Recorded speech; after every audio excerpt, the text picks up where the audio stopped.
This country is in a series of deep problems that are, some of which are horribly complex, the global economy and so forth. For lots of reasons, people are disenchanted, they're atomized by all the things we know about in our society. They're divided by race and wealth and class. And I can't think of a more serious problem for Americans of this generation to take on than what's that about? Why, how can we fix it? Can we fix it? William Grider is a political writer for Rolling Stone and the author of a number of books, including Who Will Tell the People?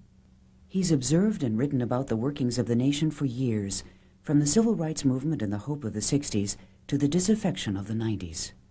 It's pretty obvious even to the political establishment that something is askew in the way American democracy functions. They don't yet see the whole problem, but they're at least onto the fact that something's wrong. Part of it is about the manipulation of our politics by big money and economic interest mostly.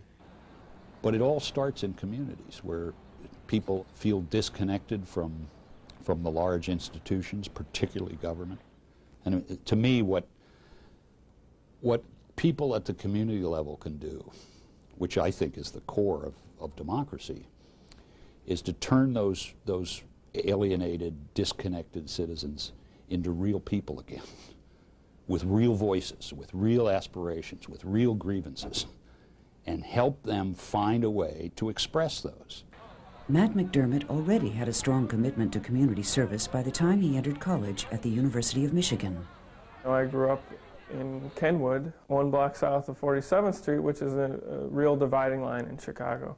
You go from a real middle class, pretty safe and integrated neighborhood to a very poor, decimated neighborhood.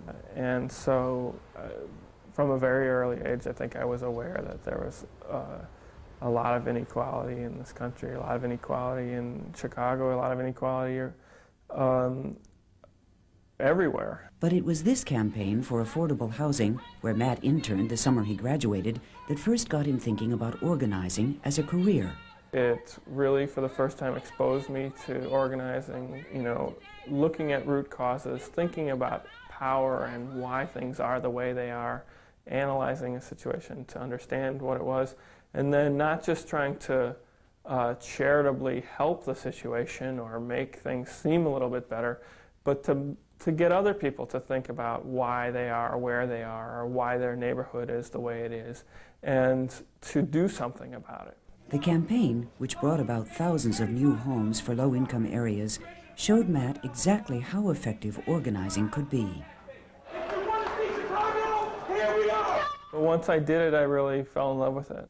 It just felt right. It felt natural. It felt like where I wanted to be. Now Matt works for the Coalition for the Homeless, where he spends much of his time working with other organizers and homeless leaders on various campaigns. Ultimately, our goal is to end homelessness.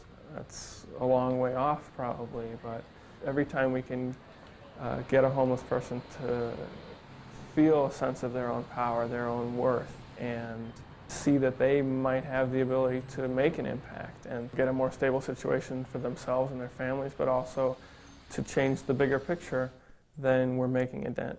Right now, the main campaign centers on a gentrification project in the South Loop, which is largely funded by the city and is forcing many homeless and low-income people from the area. In response, the coalition has held a number of demonstrations outside the mayor's home in the South Loop. Housing! When do you want it? Now! And at his office in City Hall, which he's in the process of redecorating. We feel like if he's going to spend money to spruce up his office in City Hall, he ought to do the same in the South Loop. He ought to serve not just himself, not just rich developers in the South Loop, but that all Chicagoans, homeless people, low-income people included, that already live there, ought to see some benefit from the literally hundreds of millions of dollars, tax dollars, public funds that are being spent. And some of the pressure is paid off. We've seen 2 new single-room occupancy hotels planned and should be going up during this year. I think a lot of people, once they understand organizing and they get a taste for it, it's like they can't stay away. I've gotten to know a whole group of young people and different people from around Chicago and from different parts of the country that are here doing the kind of work that I'm doing. And we really learn from each other, and I think that that's been really important, to develop a community of people that understand what it is that I'm doing and that I understand what they're doing.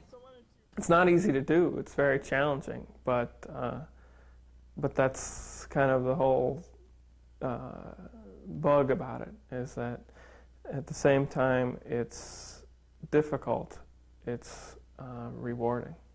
What I find in organizing that I don't think I found in any other profession that I know of is a chance to be who I am.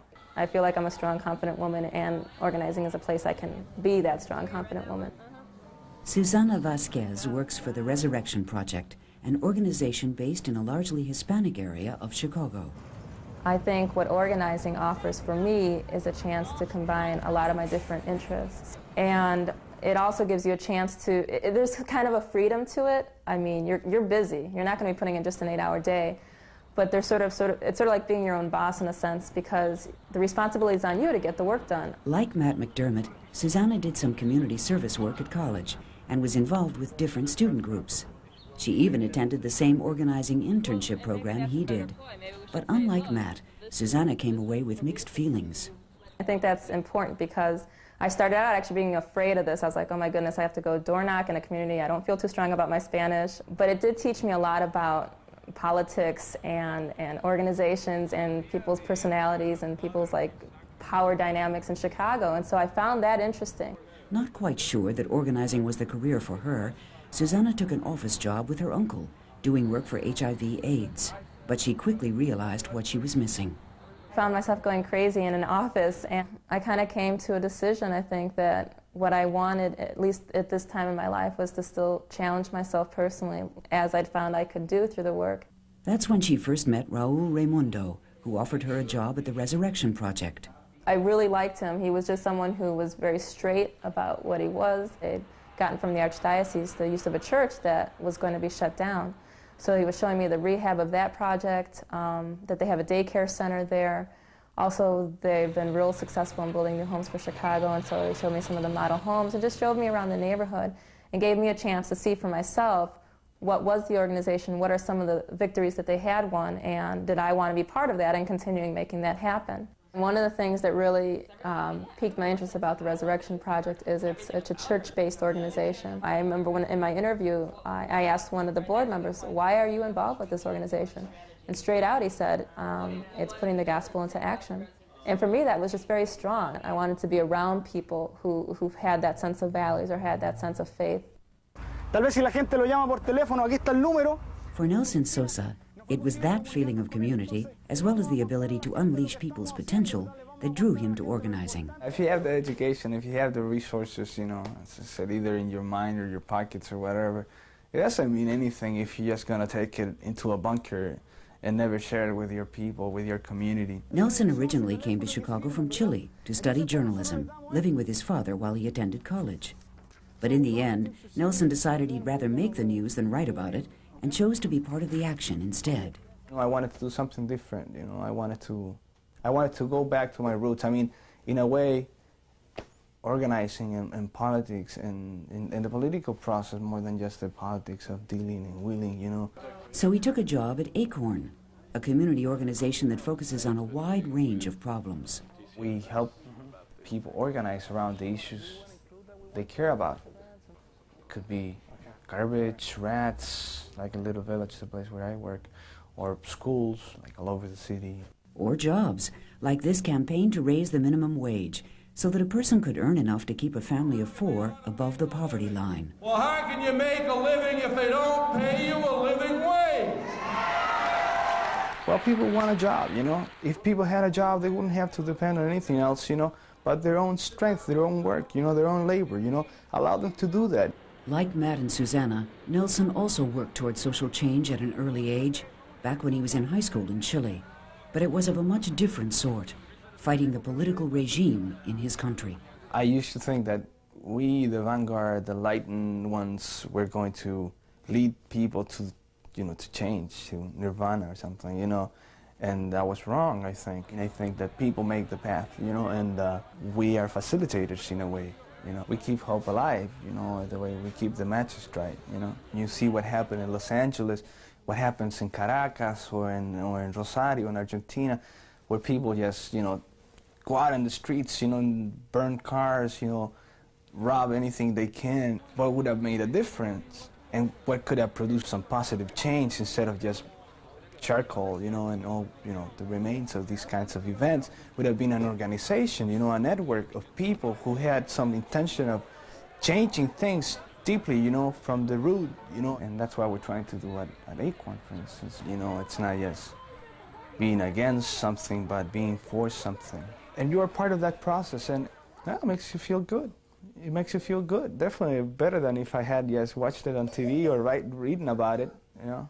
Helping others is what it's all about, and that is what is gratifying to me, to be able to truly help another person. You can't buy those feelings. Kim Carter is a single mother who lives with her daughter Imani on Chicago's South Side.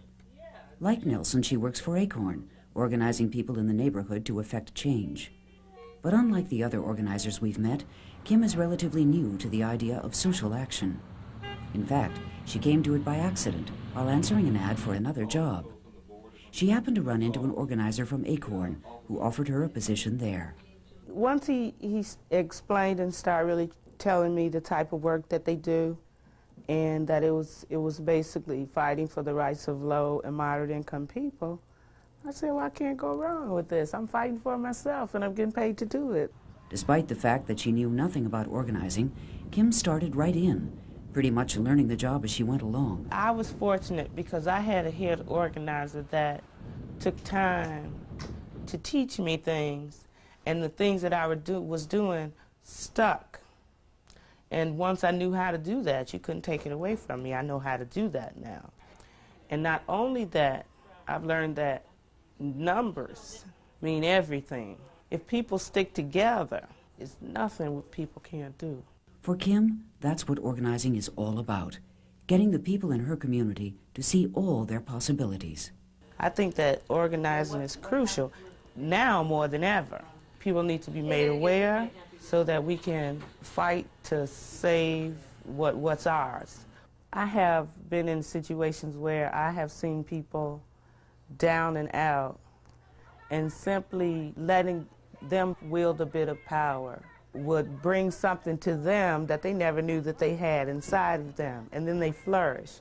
And to see that happen for people, and to see the changes that it can make in their lives, not just with the work they do in Acorn, but with their lives, is a wonderful thing. It's a wonderful thing. The event which overwhelmed me and taught me a lot about what I now believe about this country was, of course, the Civil Rights Movement. And the Civil Rights Movement is our most powerful model of what is possible in democracy. It is understood, I think, now, because this is the way it's understandably remembered, as Martin Luther King and a few other celebrated leaders marching on Washington or giving famous speeches and so forth. But the core of the Civil Rights Movement was black people, very poor, utterly marginalized, meeting in churches week after week, month after month, over a period of years. And some of those churches got burned down, and people got beat up and arrested and so forth. But collectively, they built, with nothing almost in their favor, a movement that turned this country around. Some people look back on that time as something unique in our history, that people no longer care enough about social ills to work toward change. But William Grider, for one, disagrees. There'll always be a core of people in every generation that says, I don't accept that. I don't accept that we have to live this way, or that this society has to be so viciously divided, or that things can't come out a bit more fairly for everybody. And it's that core that changes history, always. What do we want?